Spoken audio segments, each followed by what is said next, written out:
All right, today we're doing something different. We're not just talking about the Zohar, we're actually opening a portal.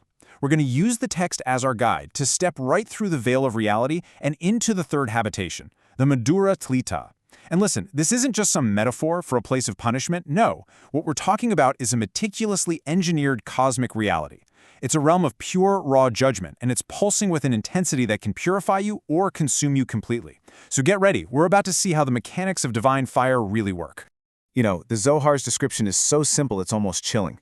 It just says, it's a place of sparks and burning coals. But what does that really mean?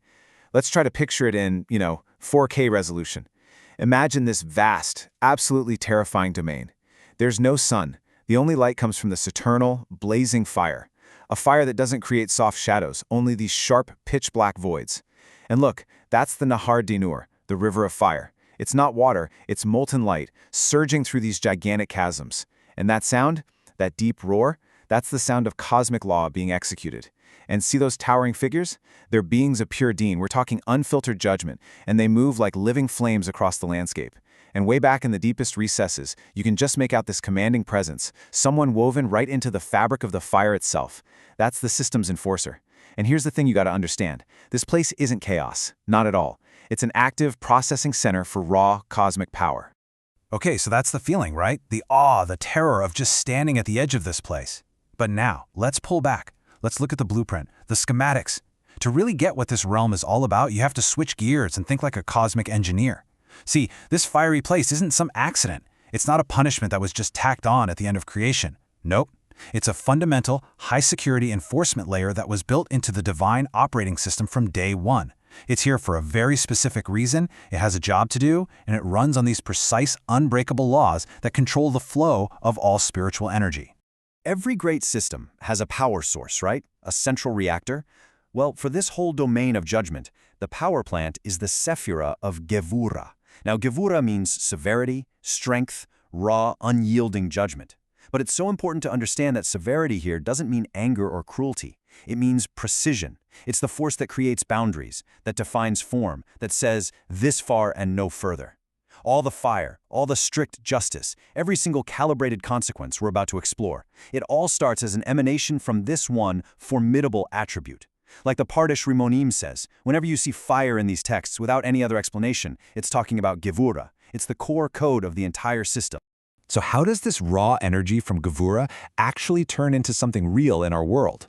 Well, it follows this very specific pathway, almost like a cosmic legal proceeding. First, it all starts with Gevurah. That's where the pure force of din, or judgment, is generated. Think of it like raw processing power, like opening a new case file. Then, that energy flows down to Had, which means splendor.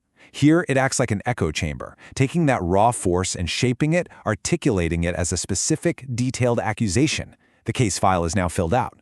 From there, as the Sefer Sharei Orah explains, these detailed decrees are funneled through Yesod, the foundation, which is basically the pipeline connecting the lower and higher worlds. It sends the case upstairs to the divine court. And finally, the verdict comes down to Malchut, our physical world, and that's where the consequences actually happen. It's a perfect four-stage protocol, taking cosmic law and making it physical reality. So here we've got two really powerful ways to think about all of this, and they appeal to different parts of our brain. On one hand, you've got the cosmic engineering model. This realm is a high-security enforcement layer, like a firewall or an intrusion detection system in a massive computer network. It's just processing system violations and executing automated penalties. It's technical, it's precise, it's impersonal. But then, there's the video game level analogy. Think of the most dangerous lava level you can imagine. It's swarming with powerful enemies. Those are the agents of judgment. And there's a final boss. The rules are non-negotiable, and if you break them, the consequences are immediate and, well, severe. One model speaks to our intellect, the other speaks right to our gut. But here's the thing. Both of them point to the exact same truth. This is a rule-based environment of intense consequence. Okay, so we've looked at the cosmic blueprint, we've found the power source. Now let's zoom right back into the realm itself and see this incredible machinery in action. And the main tool, the most iconic and terrifying feature of this whole place, is that river of fire. This is the Nahar Dinur, the river of fire. But we're not talking about fire like we know it, a chemical reaction. The Kabbalists, especially in the Sefer Brit Menucha, describe this as a torrent of pure din energy. It's literally liquid judgment flowing directly from Gevurah. And its size is just staggering, totally beyond our comprehension. 1,000,000 leagues long, 600,000 leagues wide. And it's not just for punishment. It has a dual purpose. It's a purification bath for souls that need cleansing. And it's also a terrifying, uncrossable barrier for anyone who doesn't belong. And this quote just brilliantly lays out that dual function. The Sefer Brit Menucha explains that this river actually surrounds the divine chariot, the Merkabah itself. Now, why would it do that? It's a security perimeter, the highest order of security imaginable. Even the mighty seraphim, these incredibly powerful angels made of a totally different kind of fire, they can't just walk up to the divine throne whenever they want. No way. They get repelled by this river. It's the ultimate high-security firewall, purifying those who need it and blocking any unauthorized access to the highest levels of holiness. It makes sure that only what is absolutely pure can get anywhere near the source of all reality. Now, this whole system doesn't just run itself. It has administrators. And the scale of this operation is, well, it's almost impossible to wrap your head around. The Sefer Chesed LaAvraham gives us this number, 40,000. 40,000 Malaki Chabalah, destructive angels, you could even call them angels of sabotage, are assigned to oversee the process for each and every single sinner. This isn't just some general bonfire where souls get tossed in. Oh no, this is a meticulously managed, personalized process. The sheer number of enforcers just drives home how inescapable and incredibly detailed this whole cosmic accounting system is. Every action has a record, and every record has an administrator.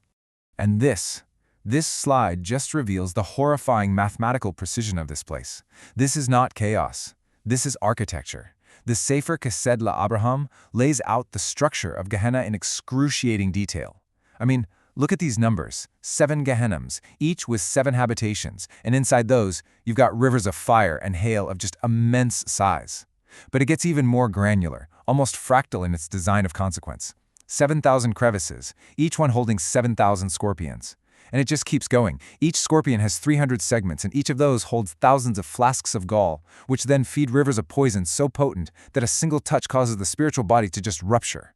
This is a system of overwhelming, calculated, and nested consequence.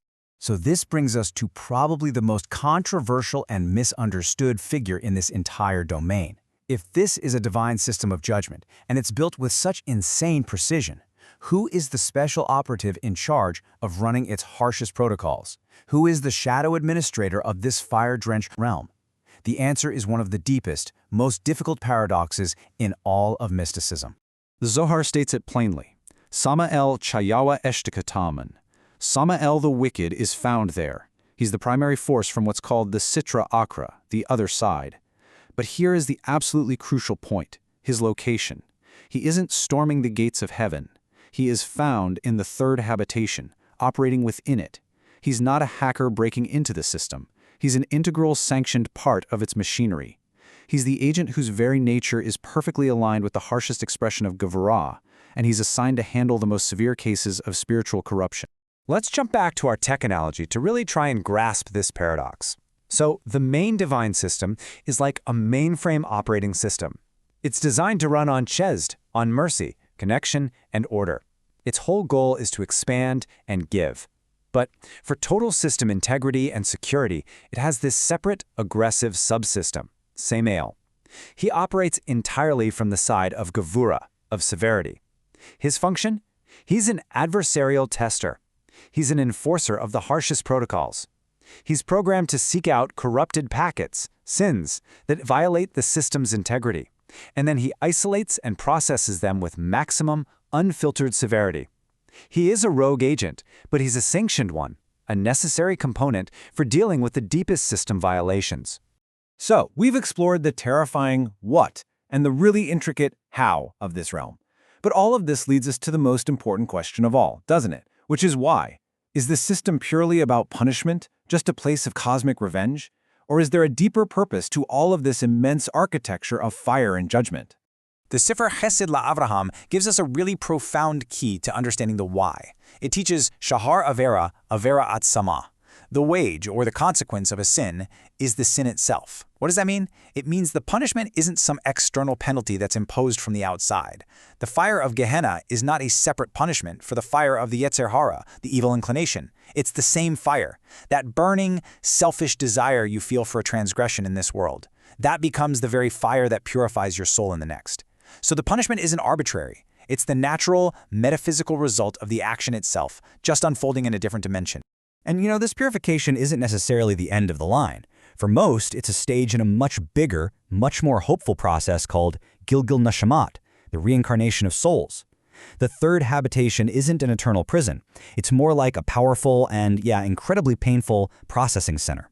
It's where all the spiritual gunk, the negative energy that's built up from our mistakes, gets burned away. And why? So the soul can be clean enough to try again, to re-enter the cycle of life for another chance at rectification, at completing its spiritual mission. It's a cosmic reset button, not a final delete. The Sefer Gilgulei Neshamot gives us this fantastic, real-world example of the whole cycle. It actually identifies a man from the Talmudic era who was known for praying improperly as the reincarnation of King Ahab, who was a famously wicked king. So, Ahab's soul didn't just stay stuck in the fiery realms forever.